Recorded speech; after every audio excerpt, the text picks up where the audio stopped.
వెళ్ళటం అనేది చాలా చాలా అవసరం అనేది ఇది కూడా నేను నా అనుభవం నుంచి కూడా నమ్ముతా. అంటే మా అమ్మ ఎప్పుడు అక్కడ మాణిక్య శాస్త్రి గారు ఉపన్యాసాలు చెబుతున్నారా, పురాణం చెబుతున్నారా, మంచి విషయాలు రారా రారా కూర్చోరా అనేది.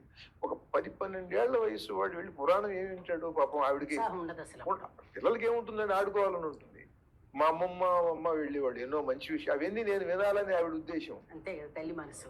తెలియదు మనకి. అలా ఈ ఆ తల్లిదండ్రులు పెంచినటువంటి ఆ పెంపకము, చుట్టూ ఉన్న వాతావరణము, మనం విన్నవి ఇవన్నీ కూడా మన మీద పనిచేస్తాయి. ఆ తర్వాత మనం ఎంతటి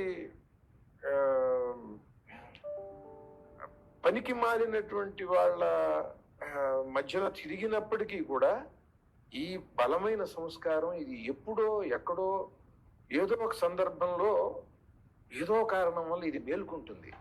మేల్కొన్న తర్వాత మనిషి వేరు, అంతకు పూర్వం ఉండే మనిషి వేరు. అలా నా మీద అటువంటి వాళ్ళ మహానుభావుల ప్రభావం, ఈ పౌరాణిక నాటకాలు, ఇంట్లో మా నాన్న